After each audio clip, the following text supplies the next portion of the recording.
ओम शांति। ओम शांति। आज 3 तरीके शिव बाबा के महावाक्य हैं।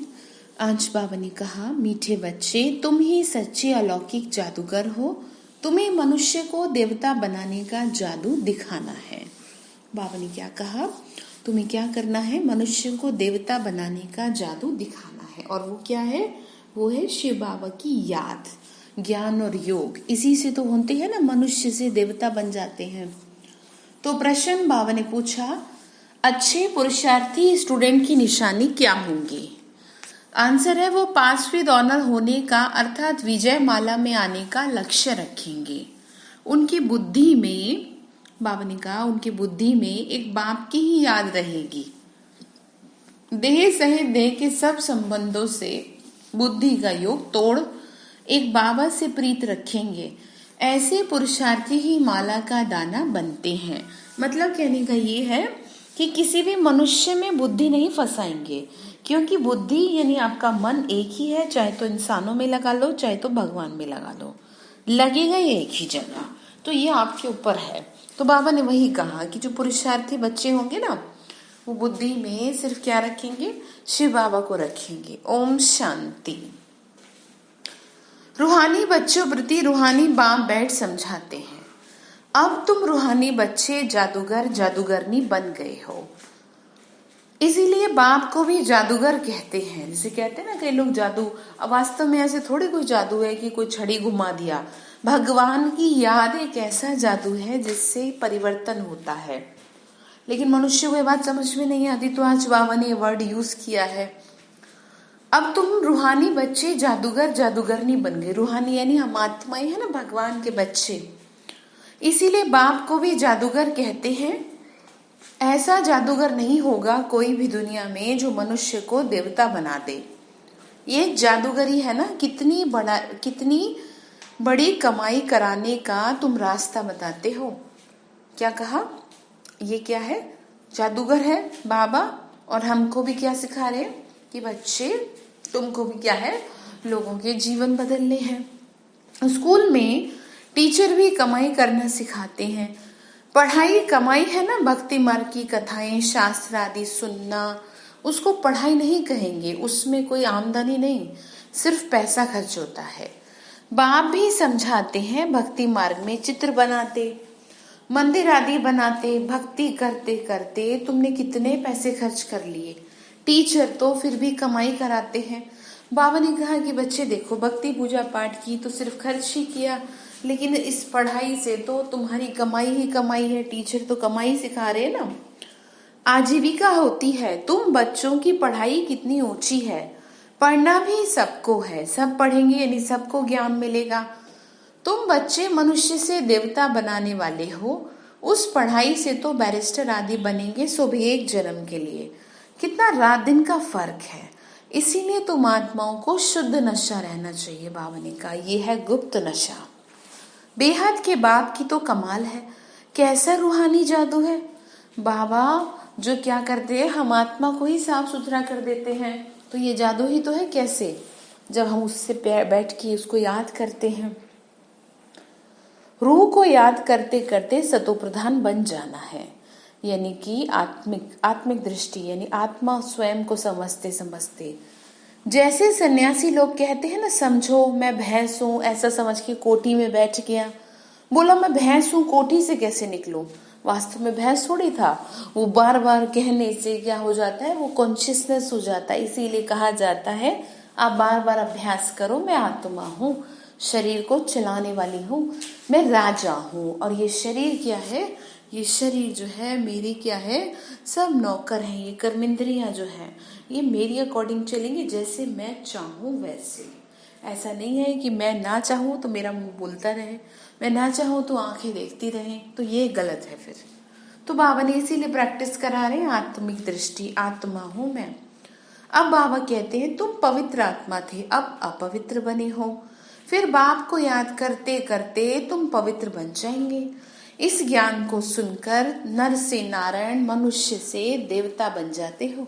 इस ज्ञान से ना देवताओं की भी सॉवरेंटी है। तुम बच्चे अब श्रीमत पर भारत में ब्रिटिश सॉवरेंटी स्थापन कर रहे हो।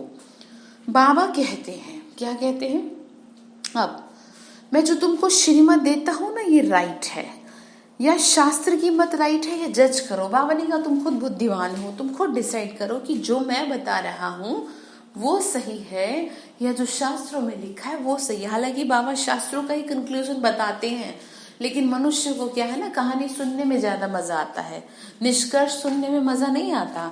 तो बाबा ने कहा तुम खुद डिसाइड करो, जज करो।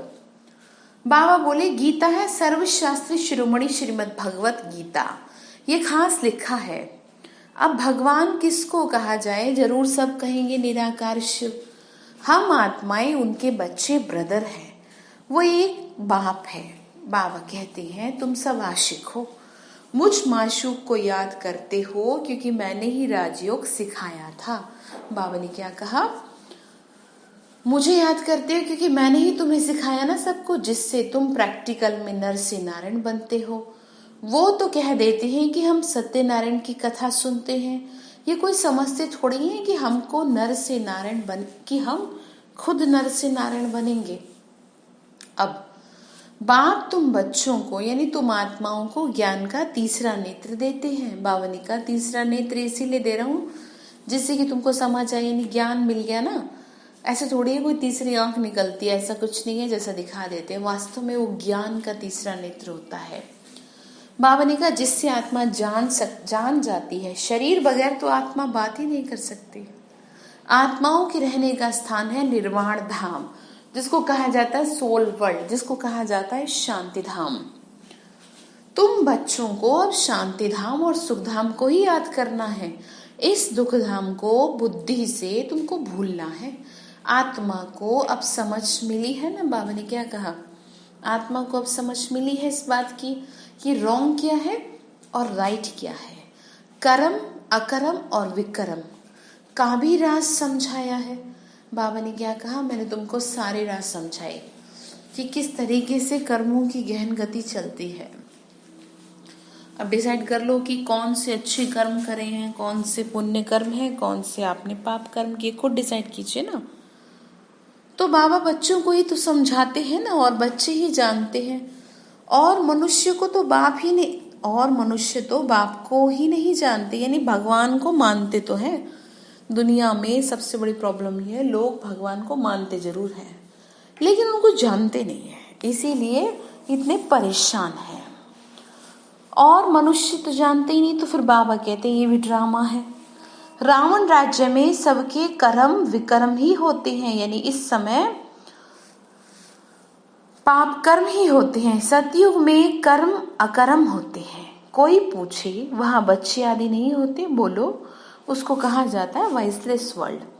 तो वहां 5 विकार कहाँ से आए, यानी पावन दुनिया है ना वो। तो यहाँ तो बहुत सिंपल बात है।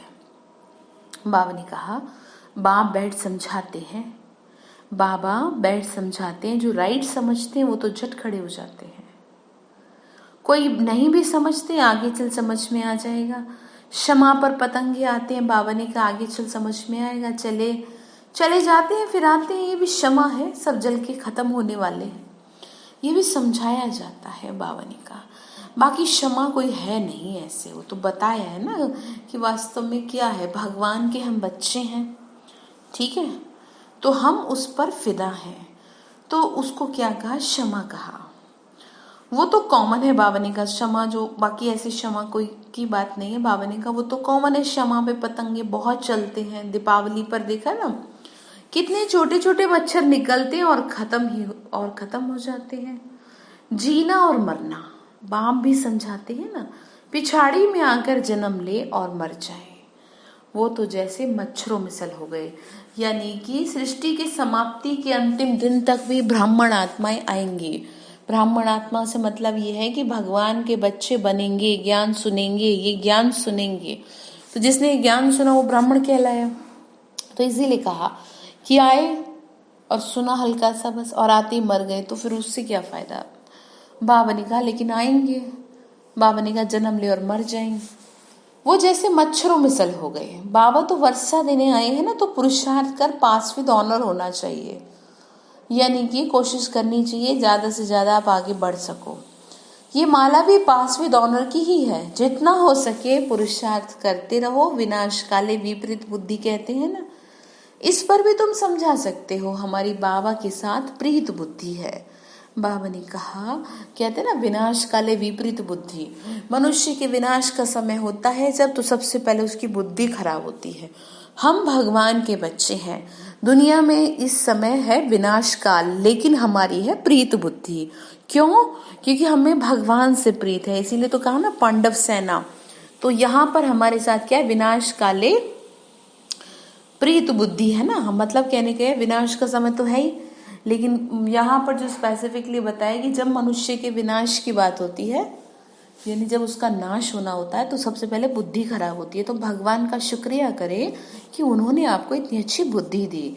कभी भी किसी चीज की डिमांड ना करें उनसे, सिर्फ इतना कहिए, बाबा मेरी बुद्धि हमेशा अच्छी रहे, मेरे से कुछ भी गलती ना हो, मुझे हमेशा पाप कर्मों से बचा के रखिएगा। बस आपकी जैसा सुंदर जीवन किसी का होगा ही नहीं। हमारी बाप के साथ प्रीत बुद्धि, एक बाप के सिवाय हम और कोई याद ही नहीं करते। तो बाबा कहते हैं, बच्चे देह सहित देह के सब संबंध छोड़ मामेकम याद करो। भक्ति मार्ग में बहुत याद करते आए हो। हे दुख हरता सुख करता, तो जरूर बाबा सुख देने वाला है ना, तभी तो कहा ना। स्वर्ग को ही कहा जाता है सुखधाम। बाबा समझाते हैं, मैं आया हूँ पावन बनाने। बाबा ने क्या कहा, स्वर्ग को ही कहा जाता है सुखधाम। मेरे आने का जो स्पेशली वो रहा, जरूरत रही, वो इसीलिए कि किसी भी तरह तुम्हारा प्योरिफिकेशन होना बहुत जरूरी है। बाबा समझाते, मैं आया हूँ पावन बनाने। बच्चे जो काम चिता पर बैठ भस्म हो गए, उन पर आकर ज्ञान की वर्षा करता हूँ। तुम बच्चों को योग सिखाता हूँ। बाप को याद करो तो क्या होगा, पाप कर्मों से मुक्त हो जाएंगे, विक्रम विनाश होंगे और तुम परिस्तान के मालिक बन जाएंगे। समझ में आई बात? स्वर्ग के मालिक बन जाएंगे। बाबा ने कहा, देखो तुम भी जादूगर ठहरे ना, बच्चों को नशा रहना चाहिए। हमारी ये सच्ची सच्ची जादूगरी है। कोई बहुत अच्छी होशियार जादूगर होते हैं, क्या क्या चीजें निकालते हैं। ये जादूगरी फिर लौकिक है। यहाँ पर हम किससे जोड़ रहे हैं, यहाँ पे आपको किसी भी मनुष्य से तो नहीं जोड़ा जा रहा ना। ये तो नहीं कहा जा रहा कि आप फलाने गुरु को याद करो या हमें याद करो। हम तो ये सिखा रहे हैं कि आप अपने को आत्मा समझ के ज्योति बिंदु परमात्मा शिव को याद करें। तो यही क्या है, जादूगरी है। क्योंकि बच्चे को उसके माँ बाप मिल जाएं तो इससे तो बड़ा कुछ है ही नहीं। तो हम मनुष्य आत्माएं, हमें हमारे बाबा यानी हमें हमारे पिता मिल गए, हमें उनकी पहचान मिल गई, तो इससे बड़ा और क्या जादू है। ये तो जादू है ही। तो बाबा ने कहा, कोई बहुत होशियार होते हैं, अच्छे से समझाते हैं। बाबा ने कहा, ये जादूगरी फिर लौकिक है, अर्थात सिवाय एक के और कोई नहीं सिखला सकता। तुम जानते हो हम मनुष्य से देवता बन रहे हैं। ये शिक्षा है नई दुनिया के लिए। उनको सतयुग न्यू वर्ल्ड कहा जाता है। अभी तुम संगम युग पर हो। इस पुरुषोत्तम संगम युग का किसी को भी पता नहीं है। बाबा ने कहा, तुम कितना उत्तम पुरुष बनते हो, बाप आत्माओं को ही समझाते हैं। क्लास में भी तुम ब्राह्मणियां जब बैठती हो तो तुम्हारा काम है पहले पहले सावधान करना। क्या सावधान करें कि एक दूसरे को क्या देखें, आत्मा देखें। भाइयों बहनों, अपने को आत्मा समझ के बैठो, ठीक है।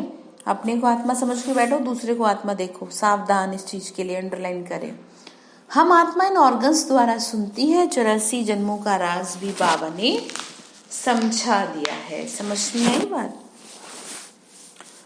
बाबा ने कहा, मैंने बता दिया। देखो कौन मनुष्य ने 84 जन्म लेता है, सब तो नहीं लेंगे। इस पर भी कोई का ख्याल नहीं चलता। जो सुना वह कह देते हैं, सत हनुमान पवन से निकला सत्य। मतलब सत्यवचन महाराज ऐसे कहते हैं ना, जो सुना। फिर दूसरे को भी ऐसी बातें सुनाते हैं, फिर वो भी क्या है, सच सच कहते रहते। ठीक है जी, आपने जो कह दिया वो सत्य है, ठीक है ना। फिर कहा, अभी तुम बच्चों को राइट और रॉन्ग समझने की ज्ञान चक्षु मिले हैं, तो राइट कर्म ही करना। तुम समझते हो ना कि हम बेहद के बाप से ये वर्षा ले रहे हैं। तुम सब पुरुषार्थी हो। वो बाप सभी आत्माओं का पिता है। तुम आत्माओं को बाबा कहते हैं मुझे याद करो और अपने को आत्मा समझो। जो सभी का पिता है वो कह रहा है आत्मा में ही संस्कार है, संस्कार ले जाते हैं। कोई का नाम छोटेपन में बहुत हो जाता है तो समझा जाता है इसने अगले जन्म में ऐसे कोई कर्म किए हैं। कोई ने कॉलेज आदि बनाए। बाबा ने कहा कि ऐसा कुछ अच्छा देखा ना जीवन में, कहीं होंगे बड़ा अच्छा होता है तो क्या है, पीछे का कुछ अच्छा है तभी तो कॉलेज आदि बनाए तो दूसरे जन्म में अच्छा पढ़ते हैं। कर्मों का हिसाब किताब है। सतयुग में विकर्म की बात ही नहीं होगी। बाबा ने कहा सब कुछ कर्मों के अकॉर्डिंग चल रहा है, यहाँ पे कोई कुछ नहीं कर रहा, सब कुछ आपका कर्मों के हिसाब से आपके जीवन में हो रहा है। इसीलिए बहुत अलर्ट होकर के ये समझाया जाता है कि एटलीस्ट आप अभी तो कुछ गलत ना करें। चलिए जो भी आपने पीछे किया आपको तो ध्यान नहीं, कम से कम अब तो आपको बता दिया गया है ना कि ये कर्म गलत कर्म है, तो अब तो बच जाए। तो बाबा ने कहा कर्म तो जरूर करेंगे, राज्य करेंगे, खाएंगे, परंतु उल्टा कर्म नहीं करेंगे। सतयुग में उनको कहा जाता है राम राज्य। यहाँ है रावण का राज्य। अभी तुम श्रीमत पर राम राज्य स्थापन कर रहे हो। वह है नई दुनिया। पुरानी दुनिया पर देवताओं की परछाई नहीं पड़ती। लक्ष्मी का जड़ चित्र उठाकर रखो तो परछाई पड़ेगी। बाबा ने कहा चैतन्य की नहीं पड़ सकती। और अभी बाबा ने कहा अभी तुम बच्चे जानते हो ना सबको पुनर्जन्म लेना ही पड़े। नार की कंगनी यानी कुएं से पानी निकालने की एक विधि है ना, फिरती रहती है। बाबा ने कहा जैसे कुएं से पानी निकालना भी एक प्रोसेस है कि उसी तरीके से निकाला जाता है, ऐसे ये सृष्टि का चक्र है। ये क्या है, फिरता ही रहता है। इस पर ही दृष्टांत समझाए जाते हैं। पवित्रता तो सबसे अच्छी है। कुमारी पवित्र है, इसीलिए सब उनके पांव पड़ते हैं। तुम हो प्रजापिता, ब्रह्मा, कुमार, कुमारियां। मेजॉरिटी कुमारियों की है बाबा ने कहा, इसीलिए गायन है कुमारी द्वारा बाण मरवाए। तो ये है ज्ञान बाण। बाबा ने कहा कि वास्तव में ये जो सुन रहे हैं ना, ये बाण है जो भीष्म पितामह को लगे थे, जो दिखाया जाता है। तो वास्तव में ज्ञान के बाण की बात थी, वो बाण नहीं जो दिखा दिए। बड़े बड़े साधु महात्मा आते हैं ना, सुनते हैं तो समझते हैं चीजों को। तो बाबा बैठ प्रेम से समझाते हैं। बाबा ने कहा तुम भी प्रेम से बैठ समझाते हो। बाप सदगुरु तो एक ही है ना, वह सर्व का सदगति दाता है। भगवानुवाच मन मना भव। भगवान कहते हैं मन ही मन में मुझे याद करो। ये भी मंत्र है ना, इसी में तो मेहनत है। अपने को आत्मा समझ बाबा को याद करो, ये गुप्त मेहनत है। आत्मा ही तमो प्रधान बनी, फिर सतो प्रधान बनना है। बाबा ने कहा वापस सतो प्रधान तो बनना ही है ना, तो बाबा ने समझाया है। क्या समझाया है? कहते हैं आत्मा और परमात्मा अलग रहे बहुकाल। जो पहले पहले बिछड़े हैं मिलेंगे भी पहले उन। बाबा ने कहा वही तो मिलेंगे ना। इसीलिए बाबा कहते हैं लाडले बच्चों, सिकिलदे बच्चों, बाप जानते हैं कब से भक्ति शुरू की है। बाबा ने कहा देखो मैं तुम्हें बता रहा हूँ, आधा आधा है, आधा कल्प ज्ञान और आधा कल भक्ति, यानी 1250 1250। ठीक है, बाबा ने समझाया ना, यानी कि 2500 और 2500 का बताया ना, 2.5 और 2.5 5 हो गए। तो कैसे आधा कल्प भक्ति चलती है और आधा कल्प ज्ञान चलता है। बाबा ने कहा पूरी दुनिया को 4 भागों में डिवाइड किया गया है। बताया जैसे कि 1250 1250 इस तरीके से चलता है। सतयुग, त्रेता, द्वापर, कलयुग। बाबा ने कहा दिन और रात 24 घंटे में भी 12 घंटे AM और 12 घंटे PM होता है। कल्प भी आधा आधा होता है।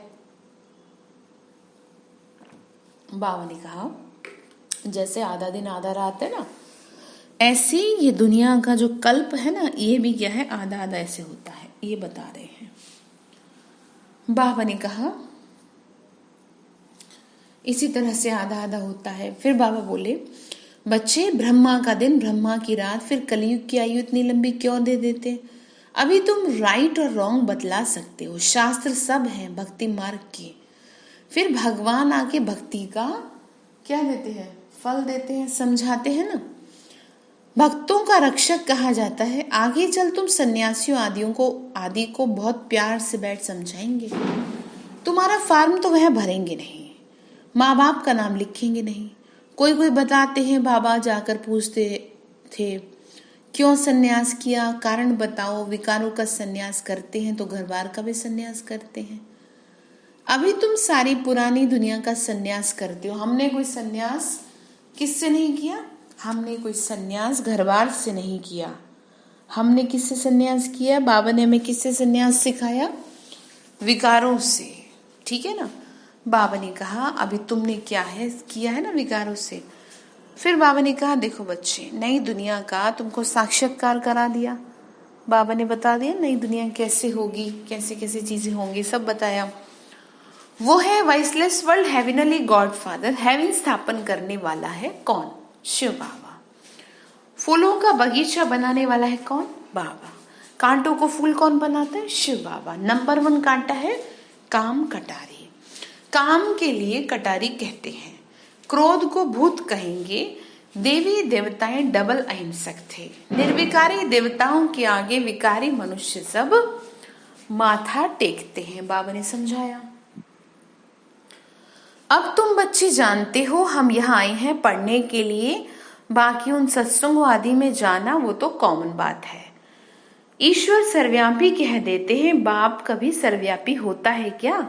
बाप से तुम बच्चों को वर्षा मिलता है। बाप आकर पुरानी दुनिया को नई दुनिया बनाते हैं। कैसे बनाते हैं? ज्ञान योग से। कई तो नर्क को भी नर्क नहीं मानते। साहूकार लोग समझते हैं फिर स्वर्ग में क्या रखा है। हमारे पास धन महल विमान आदि सब कुछ है, तो स्वर्ग क्या है फिर? तो बाबा ने कहा बाबा ने कहा वो कहते हैं हमारे लिए तो यही स्वर्ग है। नर्क उनके लिए है जो किचड़े में रहते हैं। इसीलिए भारत इतना गरीब कंगाल है। फिर हिस्ट्री रिपीट होनी है।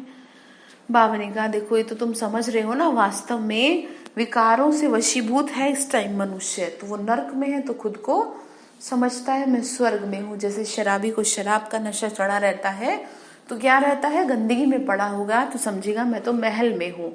ऐसी मनुष्य जो धनवान ज्यादा हो गए इसलिए तो क्या है ना, उनको क्या है नशा रहता है किसका? धन का। अपना अहंकार रहता है तो उनको कुछ समझ में नहीं आता। तो बाबा ने समझाया। बाप हमको फिर से डबल सिरताज बनाते हैं। बाबा ने कहा मैं तुमको क्या बना रहा हूँ? डबल सिरताज बना रहा हूँ ना। डबल सिरताज मतलब समझ रहे हैं ना? बाबा ने समझाई है, एक एक बात समझाई है। बाबा ने कहा पास्ट प्रेजेंट फ्यूचर को जान गए हो। सतयुग त्रेता की कहानी बाबा ने बताई है। फिर बीच में हम नीचे गिरते हैं। वाम मार्ग है विकारी मार्ग। अब फिर बाबा आया है। तुम अपने को सुदर्शन चक्रधारी समझते हो ना। ऐसे नहीं कि चक्र फिराते हैं और उससे गला कट जाए जैसा दिखा दिया। कृष्ण को चक्र दिखाते हैं कि दैत्यों को मारते रहते हैं। ऐसी बात नहीं हो सकती। वास्तव में स्व का दर्शन जिसने कर लिया उसने विकारों को खत्म कर लिया, मतलब अपनी बुराइयों को खत्म कर लिया। ऐसे थोड़ी का जैसे दिखा दिया है। तुम समझते हो हम ब्राह्मण हैं सुदर्शन चक्रधारी। हमको सृष्टि के आदिम मध्यंत की नॉलेज है। वहां देवताओं को तो ये ज्ञान नहीं रहेगा। बाबा ने कहा स्वर्ग में ये सब नहीं रहेगा ध्यान। वहां है ही सदगति, इसीलिए उनको कहा जाता है दिन। रात में ही तकलीफ होती है ना, तो इस समय है रात, काली अंधियारी रात। कौन सी? ये रात नहीं, अंधकार, अज्ञानता के अंधकार की रात। भक्ति में कितने हठयोग आदि करते हैं, किस लिए? दर्शन हो जाए। नौना भक्ति वाले प्राण निकालने के लिए तैयार हो जाते हैं, तब साक्षात्कार होता है। मतलब तब उनको दिखता है जब उनकी अटूट भक्ति इतनी ज्यादा हो जाती है कि भगवान को भी क्या करना पड़ता है, उनके आगे झुकना पड़ता है। तो बाबा ने कहा वो अल्पकाल के लिए फिर चाहना पूरी होती है ड्रामा अनुसार। बाकी ईश्वर कुछ नहीं करता। ऐसा नहीं है कि भगवान कुछ करता है, ठीक है ना। वो तो ये है कि ज्यादा जिनको लगता है बहुत भक्ति करते हैं दिल से तो साक्षात्कार हो जाता है बस। बाबा ने समझाया। आधा कल भक्ति का पाठ चलता है। बाबा ने कहा आधा कल भक्ति का पाठ है तो ये भी हो गई। अच्छा, मीठे मीठे सिक्के लदे बच्चों प्रति माता पिता बाप दादा का याद प्यार और गुड मॉर्निंग। रूहानी बाप की रूहानी बच्चों को नमस्ते। हम रूहानी बच्चों की रूहानी माता पिता बाप दादा को नमस्ते नमस्ते। शिव बाबा नमस्ते। शुक्रिया बाबा, शुक्रिया बाबा, शुक्रिया। तो धारणा के लिए मुख्य सार है इसी रूहानी नशे में रहना कि बाबा हमें डबल सिरताज बना रहे हैं। हम हैं स्वदर्शन चक्रधारी ब्राह्मण, यानी कि स्व का दर्शन करने वाले, स्वयं को देखने वाले। पास्ट प्रेजेंट फ्यूचर का ज्ञान बुद्धि में रखकर चलना। दूसरा पॉइंट है पास्ट विद ऑनर होने के लिए बाप से सच्ची सच्ची प्रीत रखना। बाप को याद करने की गुप्त मेहनत करनी है। क्या करनी है? गुप्त मेहनत करनी है बाबा को याद करने की। वरदान दिया शिव बाबा ने, सर्व गुणों के अनुभवों द्वारा बाप को प्रत्यक्ष करने वाले अनुभवी मूर्त भव। बाबा ने कहा सर्व गुणों के अनुभवों द्वारा भगवान को प्रत्यक्ष, भगवान को दिखाने वाले अनुभवी मूर्त भव। जो बाप के गुण गाते हो तो उन सर्व गुणों के अनुभवी बनो। जैसे बाबा आनंद का सागर है तो उसी आनंद के सागर की लहरों में लहराते रहो। जो भी संपर्क में आए उसे आनंद प्रेम सुख सब गुणों की अनुभूति कराओ। ऐसे सर्व गुणों की अनुभवी मूर्त बनो तो आप द्वारा बाप की सूरत प्रत्यक्ष होगी, क्योंकि आप महान आत्माएं ही परमात्मा को अपने अनुभवी मूर्त से प्रत्यक्ष कर सकती हो। बाबा ने कहा आप ही मेरे को प्रत्यक्ष कर सकते हो, यानी जो गुण मेरे में है वो जब सामने दिखने लगेंगे तभी तो लोगों को समझ में आएगा ना। तो स्लोगन है कारण को निवारण में परिवर्तन कर, अशुभ बात को भी शुभ करके उठाओ। कारण को निवारण में भी, ठीक है, तब क्या होगा? तभी तो कुछ अच्छा होगा ना जब आप करेंगे इस चीज को। ठीक है, तो आज बाबा ने क्या होमवर्क दिया? बाबा ने कहा कि बच्चे मनुष्य को देवता बनाने का जो जादू बाबा ने वर्ड यूज किया है इसको राइट वे में समझे, यानी दूसरों का कल्याण। जादू ही तो हो जाता है ना, कैसे अपने आप चेंज हो जाता है। कोई कुछ करता थोड़ी है, सिर्फ ज्ञान योग करते हैं, अपने शिव बाबा को याद करते हैं और अपना जीवन बदलता है। तो बाबा ने कहा ये औरों को सिखाओ। अच्छा, ओम शांति।